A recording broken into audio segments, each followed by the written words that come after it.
explicação. Mais uma forma. Então, e hoje, em especial, a gente falou, eu ia falar mais uma vez sobre a questão da fome, do frio, do desemprego, da escassez, que é o que me preocupa muito, né, dentro desse contexto.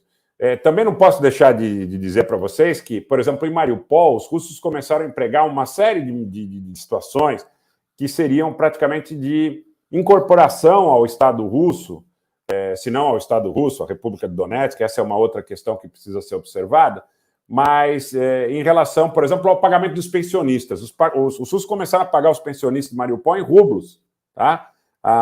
Os russos começaram a pagar as pensões em rublos russos e usando dinheiro.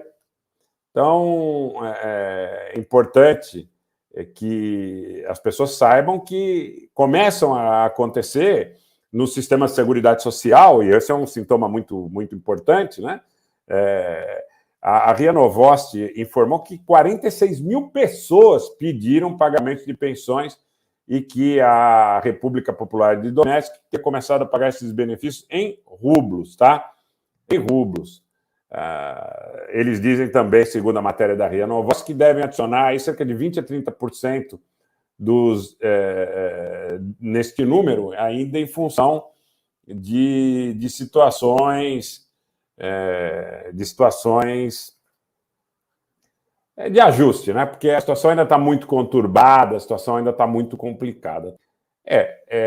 A Ucrânia, praticamente, né, com essa situação da perda de Donetsk, Luhansk e do Mar de Azov, e com esses intensos bombardeios contra Kharkiv, corre o risco de perder completamente o controle sobre a margem leste do Dnieper. Essa é uma constatação. Hoje, o ministro da Defesa da Ucrânia, ele disse que a Ucrânia não tem exército para combater os russos. Ele fala numa desproporção em relação a munições de 1 para 40. Ele diz que os russos têm 40 vezes mais munição do que nós temos. Em relação à artilharia, ele diz que a desproporção é de 1 para 20. Ele diz que os russos têm 20 vezes mais artilharia do que nós, ucranianos.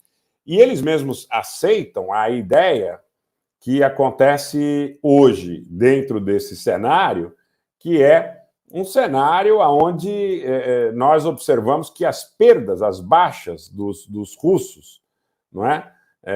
Que as perdas, as baixas dos russos, elas diminuíram muito, porque os russos estão fazendo combates remotos.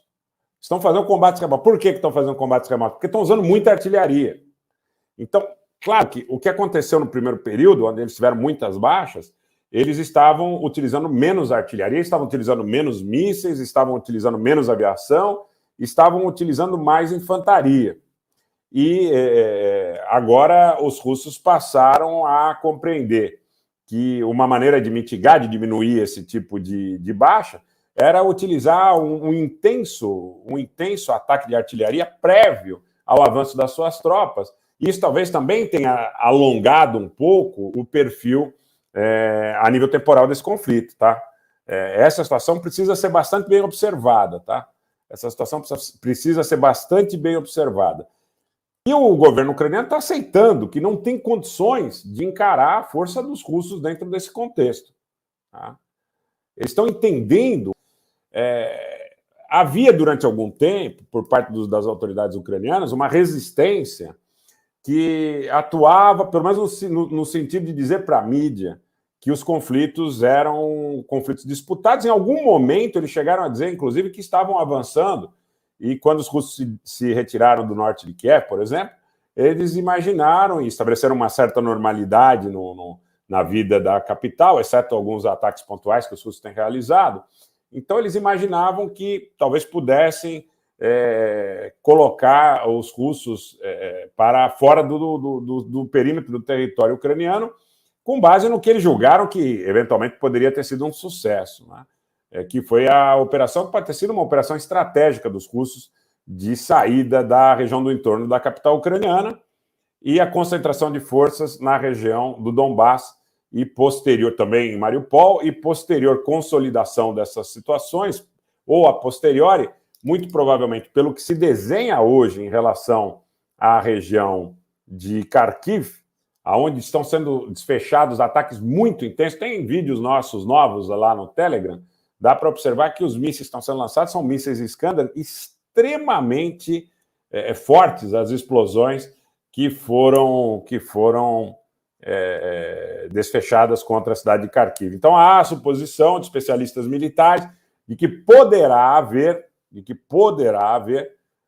futuramente, né, uma ação terrestre contra Kharkiv, mas não sem antes uma situação de intensa utilização de fogos, muito provavelmente também muita artilharia contra Kharkiv, que é uma cidade grande, e seria uma situação nova.